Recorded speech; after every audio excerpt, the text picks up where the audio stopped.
Well, I am just so honored to be here and to have this moment with you.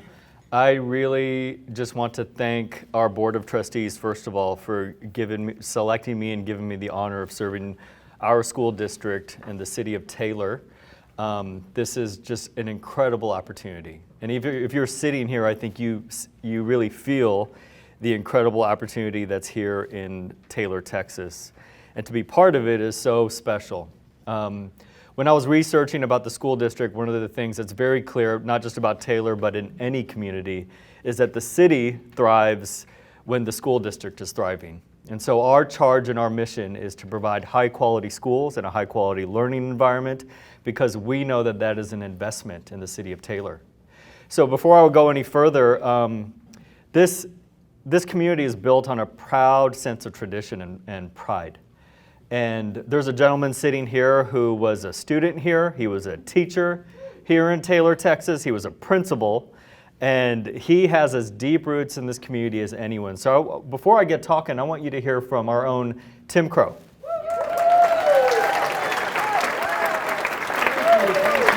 Thank you, Dr. Padavil. How many in this room are what you would consider yourselves longtime ducks? Yeah, I could see a bunch of you when I walked in. How many are newer to the duck family or Phoenix family? Legacy is the Phoenix. All right, it is so good to see everyone here today, because together we are going to work for the future of Taylor. And so this is wonderful. I really, truly feel like I am a lucky duck. I got to grow up here. I attended school here. I have spent my career here, which is now 37 years. And so I've gotten to see a lot. And this is home. Now, I want to toss out a couple of names, and I want to see if you recognize them. How many of you recognize the name Mary Lou Haase? Coach Safari. Naomi Posman, the person. Amy Belusic. Yes. What about 12th Street School? The old middle school and high school on 7th Street. North Side and West End. That's all part of our tradition, our heritage. And I've been able to see a lot of the changes in our district. I've been able to see a lot of new buildings going up in our district. I remember seeing T.H. Johnson Elementary being built, Posman being built, the new Legacy, and the new middle school that we have right now. And I remember back when we offered typing on typewriters, and today we offer a career pathway in cybersecurity. How far have we come? And this is just the beginning. Now we are offering paid internships with Samsung. Teaching students skills in manufacturing and construction, office skills that they will be able to use in the future. And this is only the beginning. Just think, in 10 years from now, what Taylor students will be known for. Think about that a moment. In 10 years, what will Taylor students be known for? What skills will they have in 10 years from all of this work being done now? Think about the high demand and high paying jobs that they will be sought after in 10 years. And you know, for years now, Taylor students have been known for their accomplishments. Just look at the list of inductees into the Duck Hall of Fame. It's part of our tradition. And it is a tradition that we are growing and we are adding to. And I don't know about you all, but I can't wait to see what this next chapter is going to look like. Thank y'all. Great job. You nailed it. With little prep. Yeah, pity the guy that has to follow Tim Crow. My goodness. I'm ready to run through a wall. Good job, Tim. So, Tim really highlighted the sense of tradition that's here in Taylor, and Tim helped me select some photos and news clippings from the past, and it's just really amazing about what some of you in this room have gotten to experience. By the way, one of our board members is in this picture down below, and she was so irked that she didn't win homecoming queen that she ran for board. Please don't tell her I said that. And that sense of tradition continues. Here are pictures from this year in our classrooms and across our schools. And it's our duty to provide these kids all of the opportunity in the world, because just like Tim talked about, not just because of this incredible gift of Samsung coming to this community, but the opportunities here are immense. And I'm going to talk through some of those opportunities in close-up detail in about 30 minutes. And I'm going to invite you to ask any questions that you might have on your mind as we close up. But first of all, I want to thank Samsung and the city for being here. What an incredible partnership we've gotten to enjoy. Our friends from TSTC and Temple College are here, and all of us, and also in the trades industry, several of you are here, and all of us are going to work together to invest in our future, these kids, because we know that if we provide an incredible pathway for these kids, the community thrives. These aren't pictures from our schools. These are pictures actually from Manor ISD. Manor ISD was the first recipient of a Samsung plant, and all of these facilities were built at little to no tax impact to their community. And what is hard to explain is the nature of the agreement when a company like Samsung comes to a community. So I'm going to explain to you in a little bit the structure of what our ISD tax rate is. So part of a Chapter 313 is on the M&O tax rate, which is about 97 cents of our tax rate. It is not fully taxable. But the interest in sinking tax rate, or INS for short, is fully taxable. What that means is when a company of the magnitude of Samsung joins the Taylor ISD community, or the zone, we are able to go out for school bonds of huge proportions and keep one of the lowest property taxes, ISD property taxes in Williamson County. And that is our goal, to give you a high quality learning environment and be very fiscally conservative.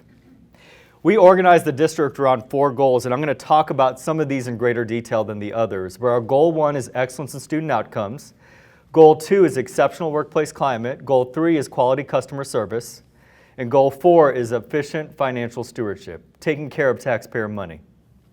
In other words, we want to provide a high world-class learning, world-class facilities, and low tax rates. And just that partnership with our businesses and especially Samsung allows us to do that last one in greater capacity. So I want to talk about our progress on excellence in student outcomes. I'm biased here, but this is the most important thing we do. All of our work doesn't matter if we don't have kids learning at high levels and getting clear pathways to a bright future beyond high school. So this year, what we're doing is we provided a strong instructional foundation, and this is still in the works. It's kind of like work that's never done. But in Taylor ISD, like a lot of suburban and rural districts, a lot of teachers are having to really come up with the curriculum on their own. Yes, we have the TEKs that are provided by the state, but how that is laid out is really dependent on the classroom teacher. So in order to make the lives of teachers and the work of teachers a little bit easier, we're providing an instructional framework that lays out, this is what we believe about high quality teaching and learning. I'm going to show you what this looks like in a second. Another point I want to bring out, and I'm not going to read all these points to you, but just the highlighted ones, is 82% of our students are enrolled in a CTE course. These are career and technical education course. And that is huge for us. And I'm going to just explain this in how I've explained it to every faculty. When I graduated high school in 1996, there were 2 pathways to a career. It was go to college and get a 4-year degree, or it's go directly into the workforce into an hourly paid job. And the pay disparity between those 2 paths was significant. And today in 2022, the game has completely changed. We have students that can go into HVAC, go into plumbing, go into the trades, go work for Samsung with a certification right out of high school and make a great living, competitive and greater to what our teachers make. An incredible living. And then they get upskilled when they are in those careers. They don't have to continue going back to school or going to school at night. They can increase their income by getting more and more certifications when they're part of the workforce. An incredible opportunity for our kids. And when you consider that over 50% of our population qualifies for free and reduced lunch, this is the opportunity to not just provide a great income and provide a great living for people. We have the opportunity to change a child's life. And we can give them a quality of life they may not have experienced with their parents or their grandparents before. This is what I know you can't see this in great detail, but this is what we talk about when we're talking about a learner framework. So essentially we're asking ourselves, what do we expect students to learn? How do we know they've learned it, and how do we respond to their learning? And the foundation of this, if you start over to your left, is really starting off with strong routines and procedures in the classroom and building relationships. Because all of us know that the quality of our relationships and the structure that we have in our work environment only helps us be more successful in the classroom. I want to talk a little bit about our CTE programs. I know the type on this is kind of small, but here's the headline. Over the course of 3 years, we're going to go from 8 to 10 clusters of study, 12 programs of study to 18 programs of study, and we'll have 6 dual credit opportunities right out of high school in the CTE programs, at a minimum. These will be opportunities in STEM. These will be opportunities in manufacturing and in education and training, because when we know that we have kids who grew up here that want to end up being teachers here, we want to start them on that pathway while they're in high school so we can give them a rolling head start to come back home and teach in Taylor ISD. Our second one, and this is so important for our employees, is exceptional workplace climate. And so the best way I can say this is we know that compensation is part of our strategy to recruit you and retain you as an employee of Taylor ISD. But we also know that the second part is creating a workplace that listens to you, that values you, and helps you have a seat at the table. And so we're doing a lot to just empower teacher voice to make sure that we have the environment that makes people want to choose to work in Taylor ISD over any other choice. Quality customer service, and all of us in all of your fields, you know what quality customer service looks like. But that's not just our parents, it's also our students, and it's also our employees. Just having that cycle of feedback and being able to respond to the needs of our people is so important in today's day and age.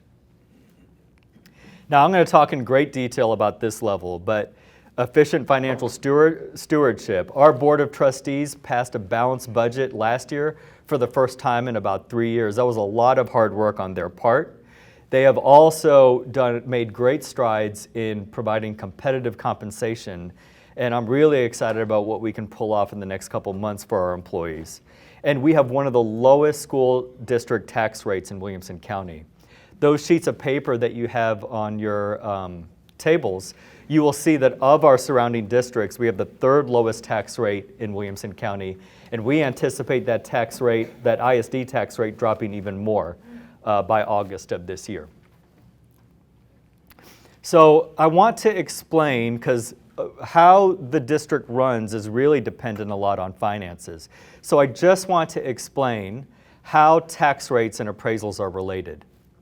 So you can see here in 2018-19, Taylor ISD had a $1.57 ISD tax rate. That means for every $100 that a home is worth, we tax it at $1.57. And in 21-22, our tax rate is $1.33. Of that $1.33, 97 cents goes into maintenance and operations, and 37 cents goes into INS, interest and sinking, which basically pays off school bond debt. I picked a random house in Taylor ISD, and no, I didn't pull the 22-23 appraisal. But I pulled the last 4 years prior to that, and you will see that the home went up from $187,000 to $209,000. So our ISD tax rate drops while the appraisal is going up. And at the bottom of this slide, you'll see that that particular homeowner actually paid less a year to Taylor ISD according to that appraisal. But if your home in Taylor ISD went up more than that, it could be equal or slightly greater. I want to tell you a little bit about our staff, just of our teachers. 65% of our workforce is in the first 10 years of their career. 65%. That is so young I could have been their principal. In fact, I was their principal. Those two girls in the middle, those two women in the middle, I was their principal when they were in high school, so that's me taking a picture with them. 22% are between years 10 and 20, and about 14% of our staff is 20 years or above. We have the third lowest tax rate of our surrounding districts, but you'll also see we have the third lowest starting teacher salary. So school districts are on a fixed budget. We have a $31 million operating budget, and over 80% of that is in staffing. And so we use what we have in revenue to determine expenditures, and that is the starting teacher salary for Taylor ISD. However, if you've been here 10 years, we are just as competitive as Hutto, Leander, and Round Rock. So there is that increase as you stay here longer. Oh, here's that 10-year slide. This is something I'm proud of, and I'm going to be even more proud of, hopefully in 72 hours here. When I arrived in the district, our hourly custodial pay started off in the 11s, and we moved, our board of trustees made strides to move it into the 13s. This is average hourly custodial pay. And all of us know, or may not know, that if you live in the greater Austin area, you live in the most expensive city in Texas now.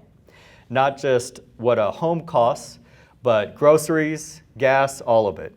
And so we know that for our hourly employees, getting that compensation competitive and paying for basically quality of life is a priority for us. And when you pulled up, you probably saw how beautiful our grounds are. Our people who work for our district take pride in being a part of Taylor ISD. So yes, let's give them a round of applause. So maintenance and operations pays for salaries, utilities, supplies, and repairs. If I have an HVAC unit or two go out on this building, we have to use our normal revenue or squeeze money out of our normal revenue to get it repaired.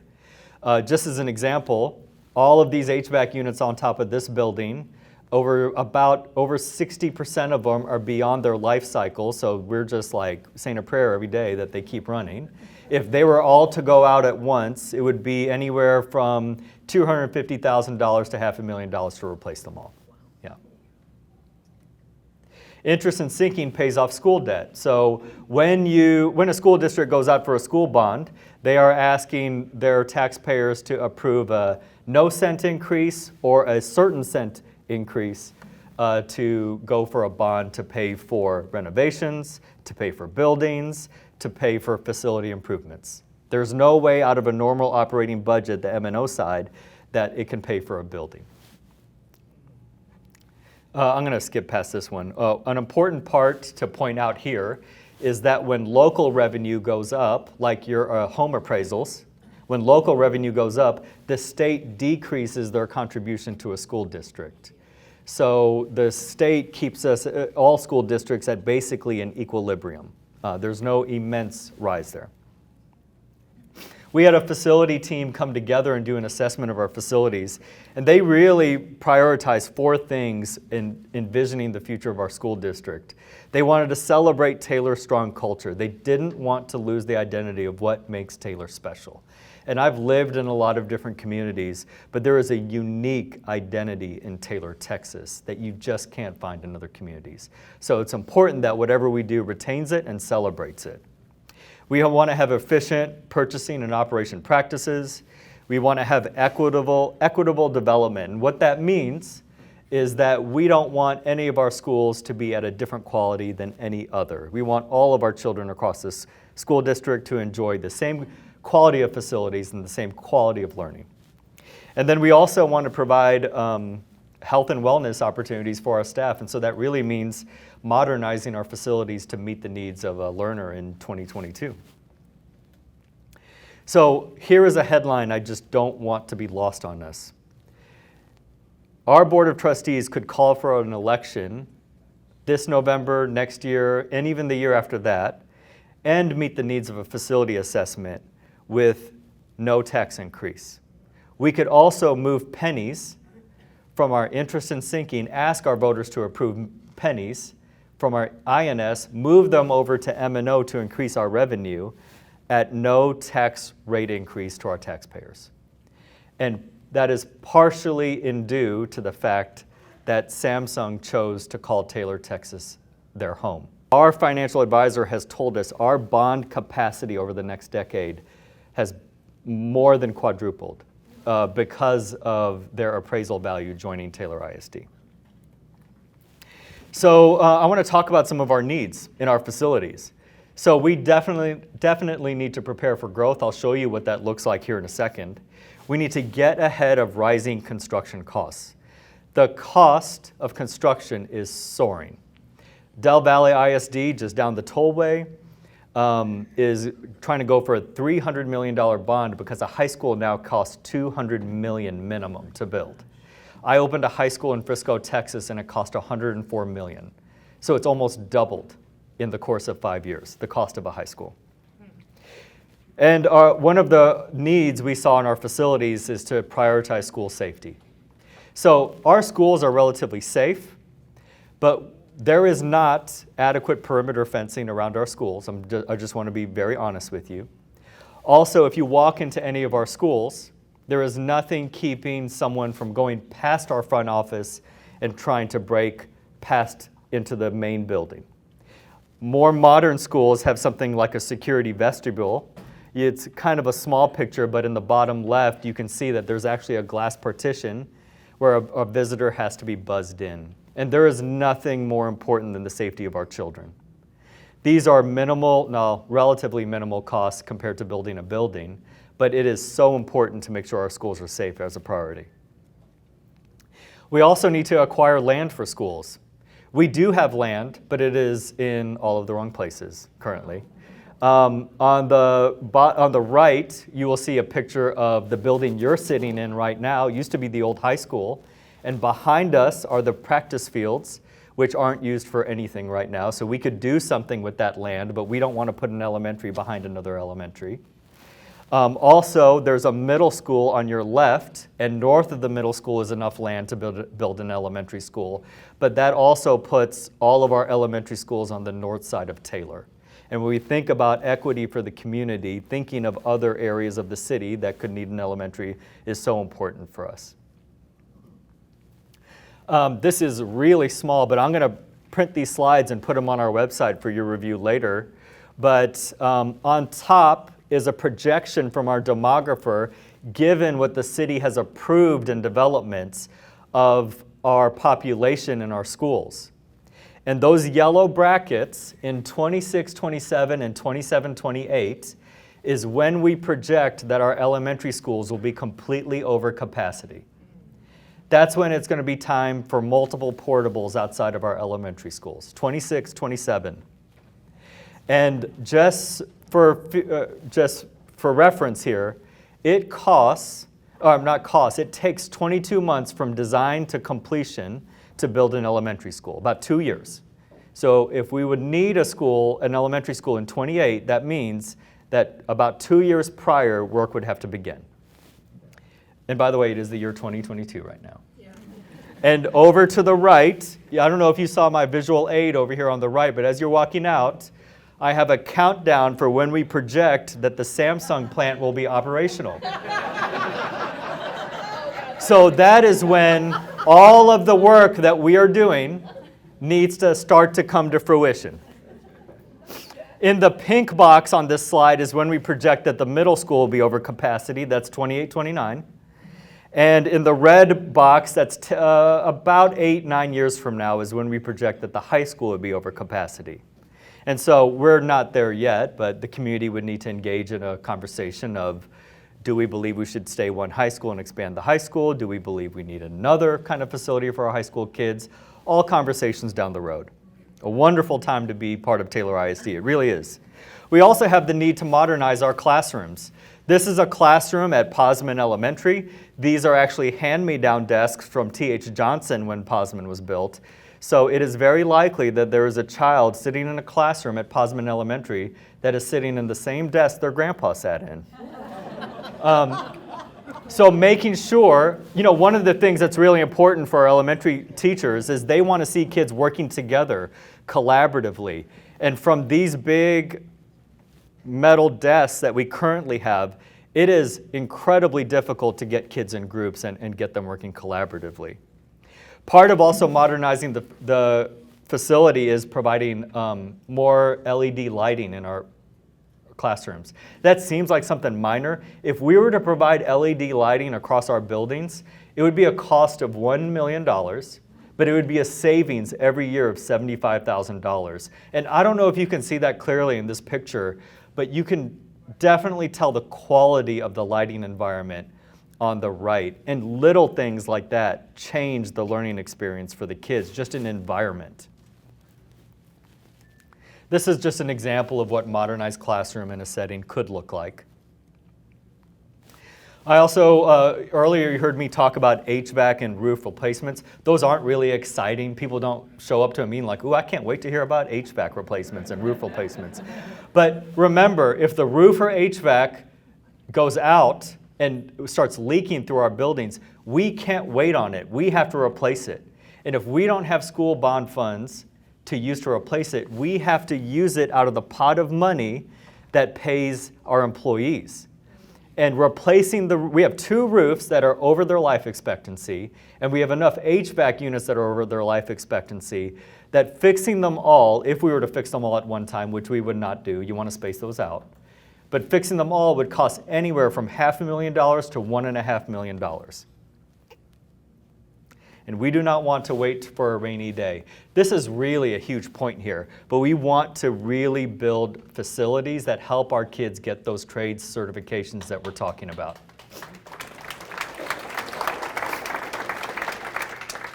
We can't do enough to talk about the opportunities that are out there for our kids. We have one of our students here, Ryan, and I'm not going to put you on the spot, Ryan, but if I were to, just like I do every day, when we're at the high school and we see a junior or senior, we ask, hey, what are you doing after high school? And like most kids, they know about like 3 or 4 career fields that are out there. Like when I was in high school, it's like, I'll go into business, I'll go into education. I don't know if my grades are good enough to be a doctor, or maybe I'll make Major League Baseball and play second base, right? And at 44, I don't think the Cubs are calling me anymore. But if you build the facility that exposes kids to these kind of careers and these trades opportunities, then they know about it. And when they know about it, they can go home to mom and dad and talk about it. And then mom and dad get excited and know about the opportunities that are out there. Because this isn't just about the certification or the degree. This is about the life a kid like Ryan can have when he graduates so that he's able to build a great adult life for his family one day. This is an example of a trades facility. I believe this is in Del Valle ISD, but just the kind of facility that allows kids to do the kind of things that will get them prepared for a Samsung, a Tesla, and all the other manufacturing industries that are out there, or to work for Everest or S&D Plumbing and make an incredible living out there. One thing I want to share with you, if we were to go for a bond in November, is that the Texas legislature requires us to put on the ballot language, even if it's not a tax increase, to start with, or not start with the sentence, but have the sentence in there that says, this is a tax increase, even when it is not a tax increase. So what I'm asking of you is, as you talk to your neighbors and as you walk away from here, we can't do enough to share with people that we are doing everything possible to lower our ISD tax rate and keep it fiscally conservative, one of the lowest tax rates in Williamson County. And that when they show up to the ballot, It's so important that they're not thrown off by that language. And so I'm actually finishing a little earlier than I thought, and I want to give you the opportunity to ask any questions. So I really want you to think about, just to yourself, what questions do you have and what hopes do you have for Taylor ISD? Just take a second and think about it on your own. If you haven't already, I ask that you register to vote. I ask that you support a potential voter-approved tax ratification election should our Board of Trustees call for it. And that is to move pennies from our interest in sinking and into our M&O, which helps us make sure that our compensation is competitive. And then lastly, as we get to working on it, if our Board of Trustees calls for a bond, I ask that you support a potential bond. So I want to give you time to share with the people at your table, but one question you have or one hope you have for Taylor ISD that you really want me to hear or answer. So will you share with the people at your table, and then I'll bring us back together here in a minute. All right, ladies and gentlemen, if I can bring us back together, I want to honor your time. First, I'm going to start with Mr. Franklin in the back. Mr. Franklin, did you have something you wanted to share with us? Oh, I'm sorry. My wife is the board president for Del Valley. Mm-hmm. And the urgency that he's talking about, right? I know he's seeming really calm. But Tesla came in, and the land values escalated. My mother moved last year, 2 years ago, a month before Tesla came in. She sold her house for $210,000. The month after Tesla announced, that house was valued at $385,000. Oh my. Immediately. So the land values went up dramatically, and the land around the area went up dramatically, and now they're trying to buy land to build a high school, because the high school exploded. It was already big, it was already a lot of kids, but you went from 2,800 to 3,000 to now 3,400 kids. And now you have to build a new high school, and you got to go off a bond, and you're trying to find land, and you got to try to make people understand the urgency without panicking them in a school district that's actually lowered the tax rate for the last 4 years in a row. Mm-hmm. So you said, we're doing everything we can to do with the money the right way, but we're panicking because if you don't let us have another high school, all the kids are going to suffer, and then your community's going to suffer. And that's, it's hard to make people understand it because you want to talk in very calm tones. Yeah. So if you set your hair on fire, it might help. Yeah, I'll pound the gavel next time and just, There you go. I'm trying to, this is for my own mental health, this calmness. Ms. Newman, did you have a question you wanted to ask? My question was regarding the teachers, what the teachers are able to provide in their instruction.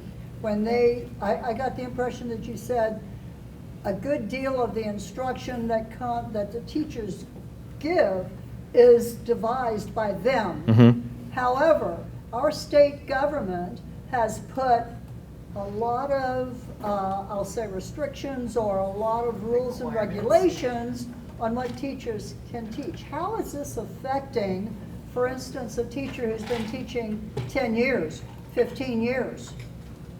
Yeah, so this is an excellent question, and I met with a group of educators this morning, and I'm just going to be very honest with you. I told them, gosh, our Board of Trustees is doing everything they can to increase compensation, but personally, as the leader of this district, I am really struggling with what we can do to make the job of an educator